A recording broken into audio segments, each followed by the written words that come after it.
Most people think conversations are about words. They think disagreements are about opinions. They think meetings are about strategy. Negotiations are about numbers. Arguments are about facts. But the longer you study human behavior, the more you realize something uncomfortable. Most conversations are not actually about the stated conversation.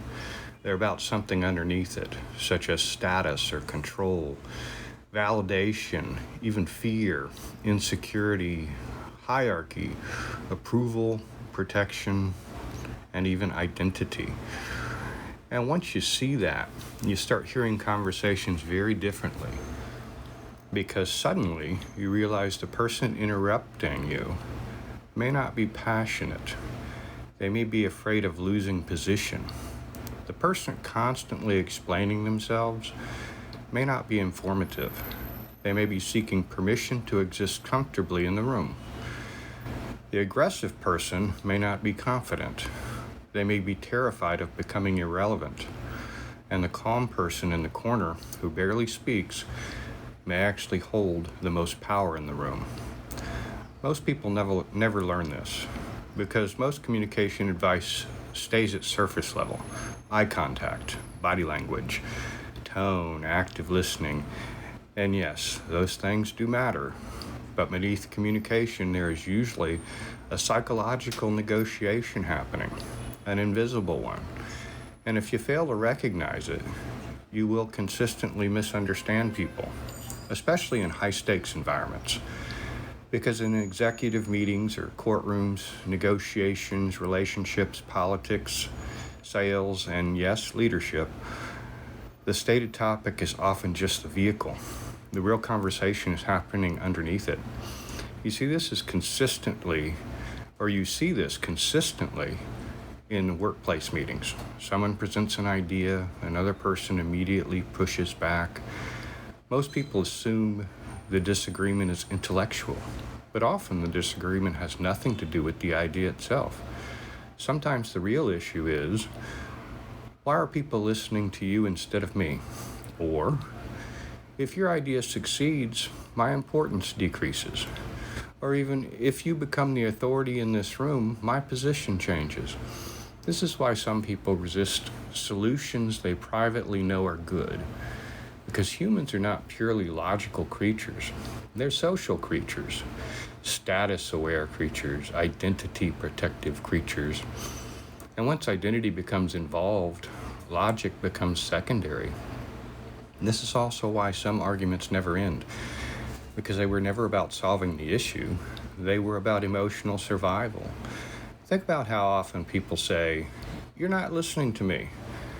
But what they often mean is, "You're not validating my emotional experience." It's a completely different thing. Or when someone says, "You've changed," sometimes what they really mean is, "You stopped behaving in a way that made me comfortable."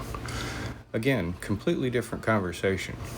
This becomes extremely important if you're in leadership, because leaders who only respond to the literal conversation often fail. Strong communicators learn to hear the hidden conversation underneath the words. A manager says, "I just think we should slow down." Maybe. Or maybe they're afraid of losing control over a department. An employee might say, "I'm just asking questions." Maybe. Or maybe they're publicly testing authority. A client may say something like, "I need to think about it." Maybe. Or maybe they do not trust you yet. Or maybe they are trying to regain leverage before committing. The words matter, but the psychology matters more. And one of the biggest mistakes intelligent people make is assuming other people are operating primarily from logic. Most of the time they are not. Most human behavior is emotionally driven, then intellectually justified afterward. The realization changes everything. Because once you understand that, you stop reacting emotionally to every conversation. You start defending yourself unnecessarily. You stop over-explaining. You stop trying to win conversations that were never designed to be won logically in the first place. Instead, you start asking better questions internally, such as, what is this really about?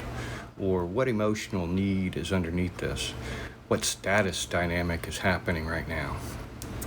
What fear is driving this behavior? And sometimes the answer has nothing to do with you. That is another important realization. A surprising amount of human communication is projection. People bring old insecurities into new rooms, old humiliations into new conversations, old fears into current interactions, which means sometimes people are not responding to you. They're responding to what you represent psychologically, be that authority, confidence, intelligence, independence, change, or even competition, or even freedom. And if you fail to understand that, you may spend years personalizing behavior that was never actually about you. Now, this does not mean become paranoid. It does not mean assuming every interaction is manipulation or dominance warfare. That becomes unhealthy too. But it does mean recognizing that communication has layers, and the people who navigate conversations most effectively are usually the people listening beneath the surface. Not just hearing words, but hearing motivation and fear, hearing ego or insecurity, hearing leverage and emotional pressure.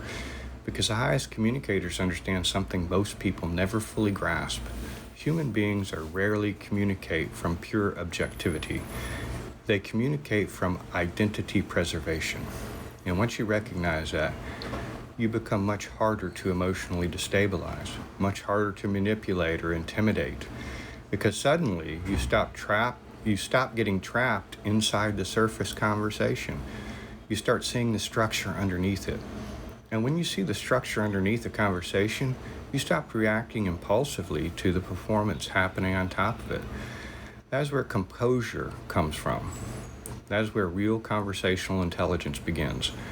And ultimately, that is where influence begins too.